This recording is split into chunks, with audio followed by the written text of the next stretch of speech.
I am no better, and neither are you. We are the same, whatever we do. You love me, you hate me, you know me, and then you can figure out the bag I'm in.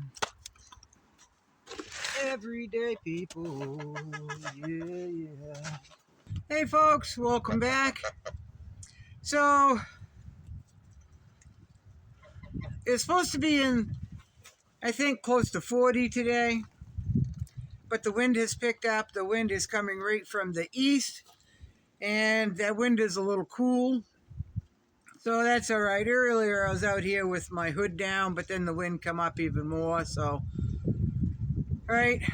So someone I know in my personal life, they know that I usually, when I'm doing things, puttering, that I will either be humming or singing.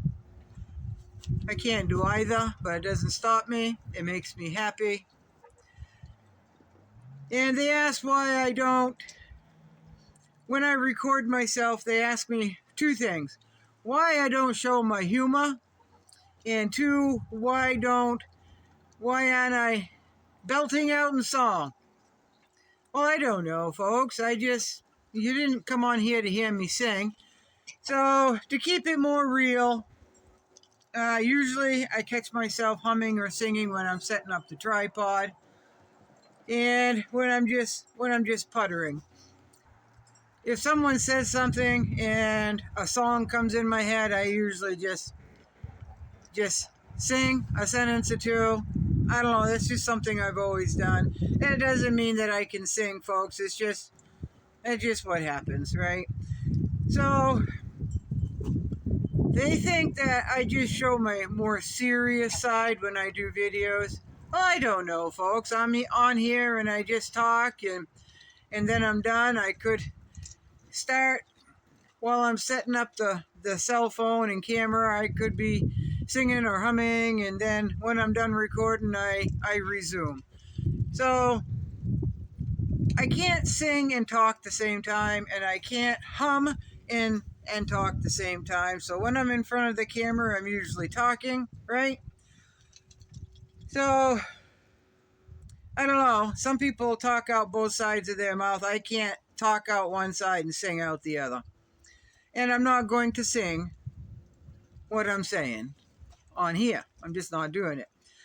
So anyway, it's supposed to be fairly warm this week, in the 30s and 40s. A lot of snow will melt. It's supposed to rain all, or if not most of the day tomorrow. So I think I can collect some rainwater under the eaves. I've got enough water for a couple of days right now, as of this morning, in the house. But I'm not going to waste an opportunity. If the eaves are going to drip, I am going to put a bucket underneath there. I'm going to line some buckets underneath the eaves and go from there, right? So I haven't started any seeds. I did dig my table out to put in front of the south-facing windows inside my place. I'm not going to start a lot this year. Anything that can be put in the ground at planting time, I will certainly be doing that. It'll take a little bit longer to mature and get something out of it, but that's all right. One year I started my tomatoes, my peppers, all this stuff too early in the season, and I had a jungle inside my house. And when the plants get to the point where they're blocking some of my light coming in my house, I can't have that, because I need that light in my house during the daytime to do what I need to do in there. So I did that one year. I won't do it again. When I say it was a jungle in there, folks, it was a jungle in there. So I'm not going to do that. I think what I'm going to do is start my tomatoes end of March, beginning of April. I'll start my kohlrabi about the same time. I'm unsure if I'm going to start peppers or not. I know I'll start some African marigold seeds. Folks, African marigolds are just so pretty. They're about 3 feet tall, and they bend over, and they're just right full of flowers. They usually have the yellow, rusty orange type colors, but the insects, the bees, really like them. So that's good. It brings pollinators and a little beauty to my garden, right? So I'll definitely be starting some kohlrabi inside, tomatoes inside. Uncertain about peppers at this time, and I'll be starting some African marigolds. Other than that, I've got to dig out my seeds, and I've got to sort through them, folks. I've done that 2 or 3 times this winter.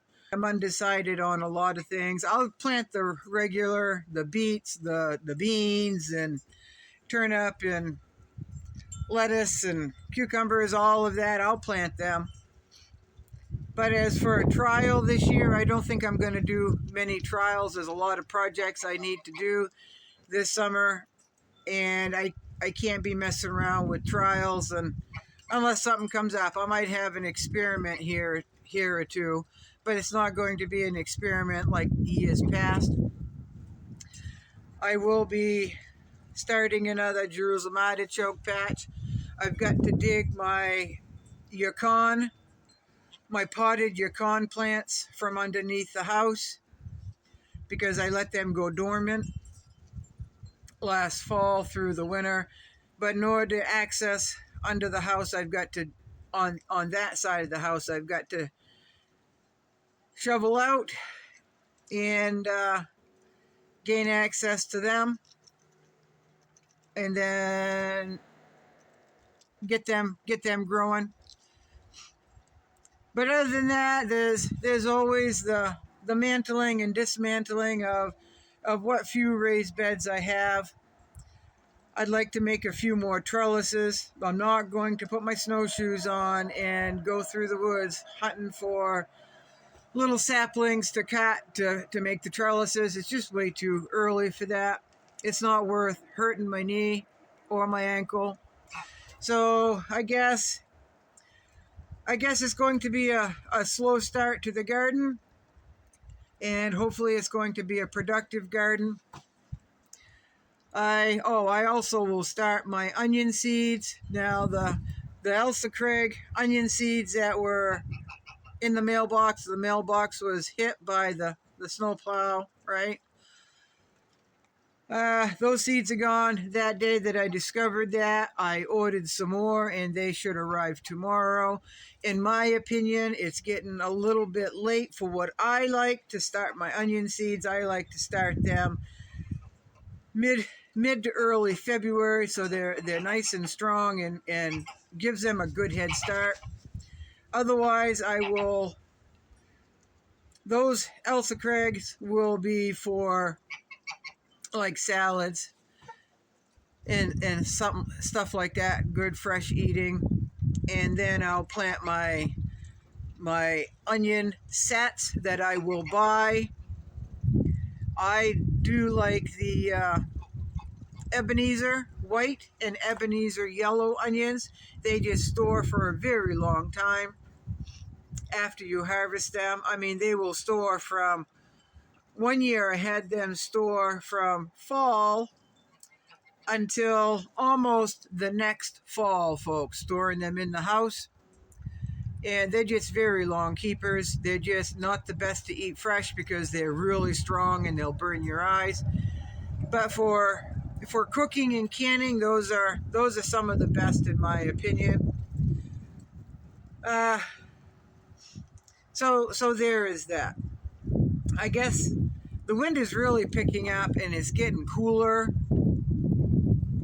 I'll haul a couple armloads of wood, grab some buckets of snow, and then I think I'm just going to recoup my body, recoup my brain, recoup everything. The last three days, I got about 4 hours sleep total. So I think it's going to be a sleep day, and tomorrow I'll dig everything out to maybe start some seeds. So I hope you all are well. You all be good. And homesteading is a full-time job. A lot of planning involved, a lot of figuring everything out. Full-time homesteading, when you're trying to grow and raise your own food, is a full-time job, folks. Yeah, it just is what it is, and we choose this lifestyle. Will I be able to keep this up when I'm 80? If I'm lucky enough to live that long? Probably not, but by then I'll have figured even more ways and better ways and more efficient ways to do things, like maybe running water, and all of that, right? So we adjust and move on, folks. We never ever give up. We never give up. Bye.